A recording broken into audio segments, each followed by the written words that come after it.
Olá, meus queridos alunos. Hoje eu vou falar sobre proporção direta, tá bem? Ou o termo mais técnico, que é grandezas diretamente proporcionais. E assim, né, eu sei que eu já comentei um pouco sobre isso, né, em regra de 3, certo? Porque é bem comum a gente tratar com a história da proporção do direta, se aumenta um, você tinha para cima, você tinha para baixo, aquelas coisas. Mas aqui eu quero trabalhar com questões que não necessariamente envolvem regra de 3. Só que um parênteses aqui, tá? Existe a proporção direta e a inversa.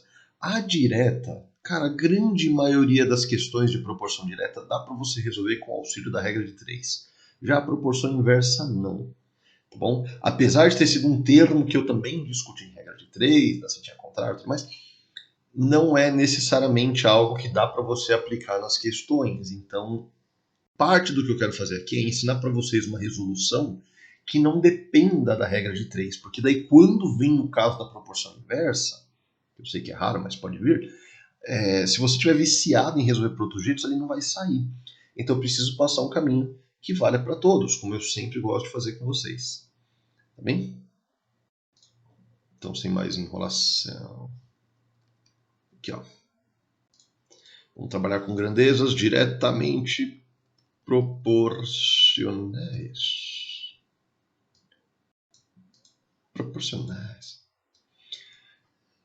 Então assim, vamos pegar um certo triozinho de números. 4, 6, 14, sei lá, 18. Esqueci de dar um espaço aqui. Eu falei trio e botei 4 números, né? Tá valendo, tá bom. Eu posso falar que essa quadra de números são diretamente proporcionais a... Deixa eu ver uma outra quadra de números aqui, que vai ficar bonitinho. Esse aqui é muito fácil, eu quero pegar uma conta um pouco mais desagradável, mas nem tanto. Tá bom, vai, 12, 18, 42 e 54. Bem, então a gente pode falar que esse triozinho de números acaba sendo diretamente proporcional. Triozinho, caceta, eu boto 4 números e chamo de trio, galera. O professor está viajando. Essa quadra de números é proporcional, diretamente proporcional a essa outra quadra de números. E assim, apesar de ser número um pouco desagradável, 42, 54, eu quero ver se você consegue enxergar o que amarra essas quadras de números. Por que eu posso falar que são diretamente proporcionais? Isso aqui não é uma pergunta se são diretamente proporcionais. Eu já estou avisando. Essa quadra de números que eu fiz aqui, ela é diretamente proporcional a essa outra quadra. A questão agora, o que eu quero saber de vocês é o porquê. Por que eu posso falar isso? O que você consegue observar nesses números que faria você perceber a coincidência que existe e falar, pô, professor, eu acho que é isso aqui, ó. Eu acho que você está chamando de proporcional porque acontece isso aqui. Eu não sei se todo mundo reparou, e assim, realmente é normal caso não reparem. Deixa eu fazer isso aqui, ó. PicPay. Fininho. Mas se você pegar qualquer número dessa quadra aqui e multiplicar por 4, opa, por 3, você vai chegar em qualquer número da outra trinca, da outra quadra ali. Tá vendo? O professor gosta de trincas e quadras. Se você pegar qualquer número aqui e multiplicar por 3, você vai chegar nesses outros. Porque a relação de diretamente proporcional é essa. É que existe algum númerozinho mágico, que vai dar essa liga nos caras que você está comparando. Tá bem? Repara que se fosse 4, 6, 14, 18 proporcionais a 12, 18, 42 e 55, não seria proporcional. Não seria. Porque a ideia é que existe um único número que, ao ser multiplicado por cada um desses, vai gerar cada um dos outros. Bem, uma outra forma que a gente costuma escrever é falar que a razão entre cada um desses números aqui é tudo a mesma. Porque razão e proporção são duas coisas muito muito próximas, tá?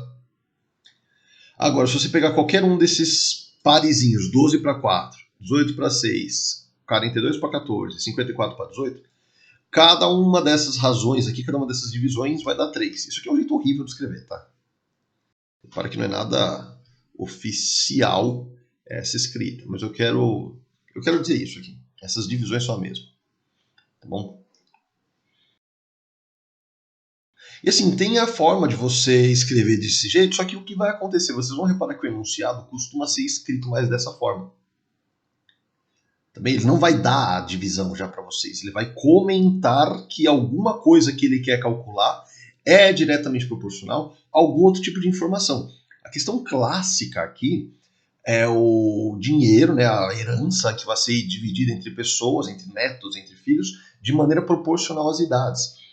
E aí você conhece as idades e você quer saber o valor da herança que vai ser recebido por cada um. Então você tem uma quantidade sendo dividida de forma proporcional a algum critério, né, alguma outra quantidade que foi estabelecida.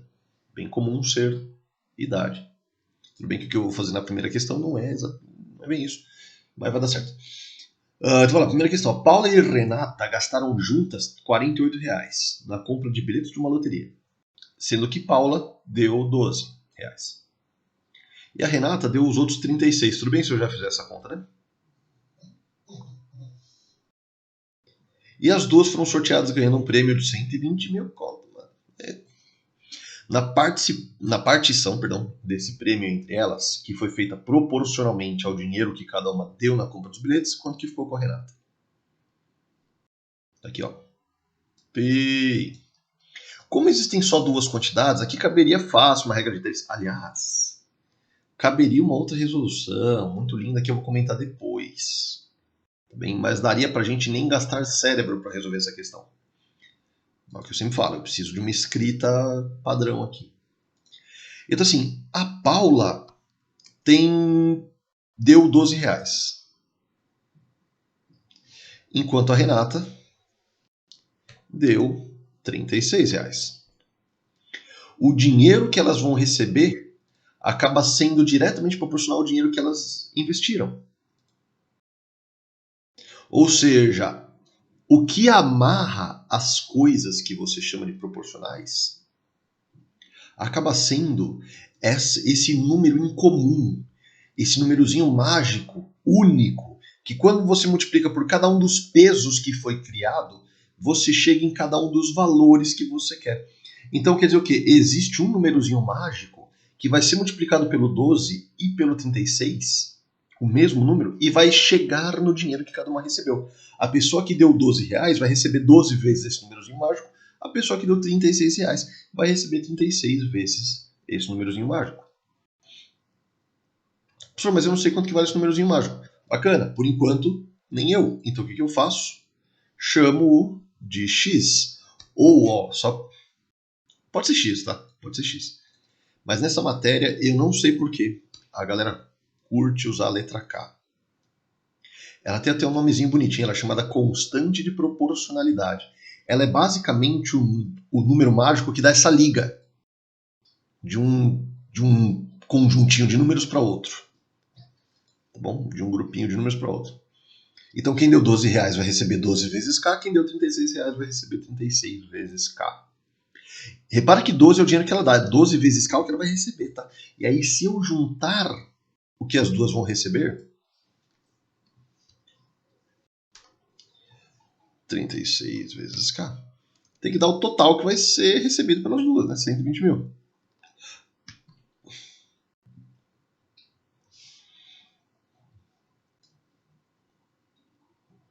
Detalhe, 12K mais 36K dá 48K. E sim, o enunciado já tinha mencionado um 48 e sim, você poderia ter usado isso aqui. Agora, você vai passar o 48 dividindo. Então vai ficar a seguinte conta, ó, K é igual a 120 mil dividido por 48.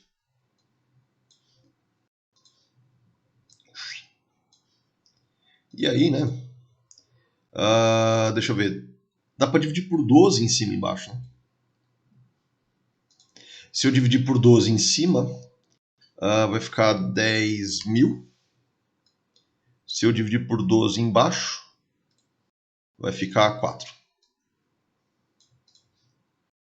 Então, basicamente, a conta que eu tenho que fazer é 10 mil dividido por 4.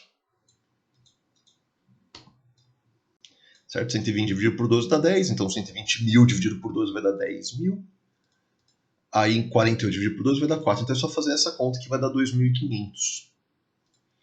Então, ó, só roubando aqui um pouquinho a conta, né? 2.500 é o valor do K. Legal. Professor, que resposta é essa? Então, nenhuma ainda. Porque o K ele é só um númerozinho mágico que dá liga nas contas. Ele é um número que faz isso aqui. Então é como se o enunciado tivesse me dado isso e ele está fazendo uma pergunta a respeito desses caras aqui que eu ainda não conheço. Até agora minha questão estava assim. Olha, eu sei o valor que cada uma delas deu de dinheiro, mas eu quero saber quanto que elas vão receber, cada uma. E eu não sabia o número que dava liga. Agora o que eu fiz foi descobrir esse cara. E aí, como vale 3, é só eu fazer a conta para justamente chegar nesses valores aqui. Então, se o K vale 2.500, para eu descobrir o valor do R, por exemplo, eu pego 36 vezes 2.500. 9 vai dar 90 mil. Alternativa A. Certo? Porque ele quer saber quanto que a Renata ficou, né? Renata é o R, por isso que eu fui direto nela. Se você fizer a conta aqui da Paula, né? Tinha esquecido o nome da menina, seria 12 vezes 2.500. Isso aqui vai dar 30 mil. Não.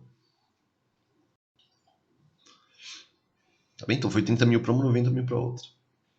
Por que eu falei que tinha um caminho bem mais rápido para resolver? Além da regra de 3. Porque, ó, isso aqui eu gosto. Essa aqui é uma leitura um pouco intuitiva que uma galera tem. E eu gosto de induzir. Eu não sei se continua sendo chamado de intuição, se alguém falou para você, mas funciona. Que é a ideia de você ter a noção justamente dos tais dos pesos que eu comentei. Porque a ideia da proporção é que os pesos se mantêm. Então, por exemplo, as duas meninas juntas, deixa eu grifar aqui, juntas deram R$48. Desses R$48, a Paula deu 12. Então eu vou perguntar, qual é a proporção de dinheiro que a Paula deu? Bom, ela deu R$12 dos 48. Ela deu metade do dinheiro? Foi isso? Não. Ela deu que fração do dinheiro? Ela deu 1/4. E se elas vão receber o dinheiro de forma proporcional ao que elas deram, a pessoa que deu 1/4 do total vai receber 1/4 do total. Se uma menina deu o dobro da outra, ela vai receber o dobro da outra. Aliás, uma coisa que você consegue perceber é que a Renata deu o triplo do dinheiro para Paula. Da Paula, aliás, perdão. Paula deu 12, Renata deu 36. Uma deu o triplo da outra. Então o dinheiro que vai receber, uma é o triplo da outra. Quando a proporção é direta, esse tipo de coincidência, entre aspas, vai acontecer. Tá bem? Beleza? Então você pode abusar dessa coincidência e fazer algumas contas de cabeça. Até por isso esse assunto tende a não ser o que mais cai na prova. Porque a proporção direta ela pode acabar sendo muito facilitada por, mais ou menos, entre aspas, bom senso. Tá bom? Entre aspas, né? Porque às vezes a gente pode ser induzido ao erro de vez em quando. Mas você viu que vale aqui. Ah, por isso se a Paula tivesse dado o dobro da Renata, ela ia receber o dobro da Renata. Ah, e se a Renata tivesse dado metade do total, ela ia receber metade do total. Tá bem? Quando é diretamente proporcional, funciona assim. E detalhe, se está escrito só proporcional, fica implícito que é diretamente proporcional. Se for inversamente proporcional, precisa ser falado. Tá bom? Isso é importante também. Agora uma outra questão aqui. Para proceder à fusão de suas empresas, os proprietários A, B e C decidem que as partes de cada um na nova sociedade devem ser proporcionais aos faturamentos de suas empresas no ano 2014. Que foram, por acaso, 120 mil, 135 mil, 195 mil. Então, se a empresa resultante da fusão lucrar 240 mil, em 2016, a parte desse lucro devido ao sócio A foi de Então tem 3 caras que vão juntar as empresas e falar, mano, vamos juntar e virar tudo uma só. E aí o que tiver de lucro vai ser dividido de forma proporcional, que está implícito que é diretamente proporcional, ao valor que cada um tinha antes. Tá vendo? O critério é estabelecido na história. E detalhe, viu? Ó, esse bando de zero aqui na questão anterior já me incomodou, já não queria ter usado, mas aqui eu não vou usar mesmo. Dane-se. Dane-se. Repara que aqui não é tão imediato quanto a questão anterior, certo? Que a gente fez de cabeça que agora que a Renata, a Paula deu 1/4 do total, portanto ela vai receber 1/4 do total, que é 30 mil, aí o resto vai para a Renata, 90 mil, acabou. Assim, aqui não é tão fácil com esses números. Mas por isso que essa conta aqui ainda vale. É por isso que é bacana conhecer. De novo, você poderia apelar para a regra de 3, mas você não precisa. Porque ó, o sócio A, ele deu 120 mil. Então, se o que ele vai receber é proporcional ao que ele deu, ele vai receber isso aqui, ó, 120 vezes um valor aí. Ah, professor, e o sócio B? Vai receber, ele deu 135 mil, ele vai receber 135 vezes um certo valor aí. Ah, e o sócio C? Ele deu... Cadê quanto? 195 mil. Ele vai receber 195 vezes o número aqui. E o bacana é que você pode escrever a conta já de outras maneiras. Você pode falar, professor, eu já vou juntar esse total aqui então, né? Ao invés de preparar a conta daquele jeito que eu preparei ali. Já soma isso aqui. Vai dar 200, 330, 450k. Isso é o total que eles deram. 450, perdão. E 450 vezes k é o total que eles vão lucrar, que tem que ser 240. Então, k basicamente é 240 dividido por 450. Repara que dá para ganhar um tempo aí. Certo? Então, k vai ser 240 dividido por 450. Ah, professor, eu fiz pela regra de 3. Eu entendo, já falei. Pode fazer mesmo, tá? Eu não tô aqui fazendo essa questão falando, ó, galera, se não fizer desse jeito vai dar errado. Você pode fazer por regra de 3, inclusive é ótimo. É um excelente caminho.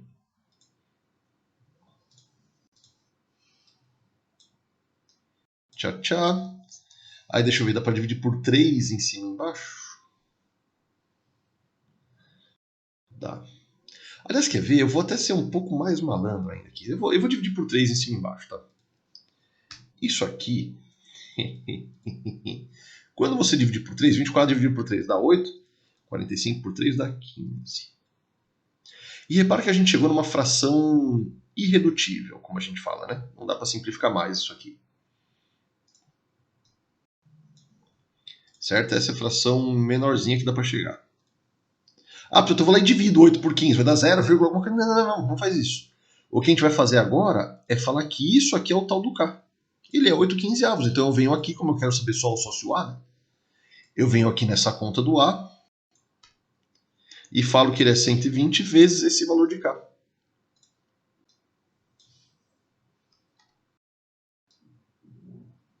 Oh, deixa eu apagar o igual aqui. Pronto. E eu simplifico, né? Faz a conta na ordem que você preferir, dá para dividir por 5. Aliás, 120 dá para dividir até por 15, né? Olha que legal. 120 por 15 dá 8. Professor, mas eu sou um ser humano normal. Diferente de você, eu não vivo dessa matéria. Então a minha conta seria um pouco mais devagar. Tudo bem, não tem problema. O que importa é que em algum momento você vai chegar no 8 vezes 8, ou talvez você chegue direto no 64. Tanto faz. Professor, você falou várias vezes sobre a regra de 3. Como é que seria aqui? O ideal da regra de 3 seria o seguinte, ó. Juntando todo o dinheiro que os caras deram, daria 450 mil. E o lucro total é 240. O cara A deu 120 desses 450 mil. Então, quanto dinheiro ele vai receber? X. Se fosse pela regra de 3, era só fazer essa conta aqui. Tá bem? Mas não é o jeito que a gente fez. Bom, deu 64, lembrando que eu cortei todos os zeros, né, da conta inteira, porque estava um saco. Então, basicamente, 64 mil. Né? Então, a alternativa C é a certa. Tá bem? E, de novo, repara como, apesar do blá blá blá do professor, não é uma resolução assim tão longa. Tá? É uma questão que, mesmo que você queira escrever a parte com letrinhas e tudo mais, ainda vai ficar relativamente curta. É claro que eu tenho que dar uma volta para poder explicar tudo. De qualquer forma, eu espero que vocês tenham entendido o máximo possível, tá bom? Foi um enorme prazer estar aqui com vocês e a gente se vê na próxima.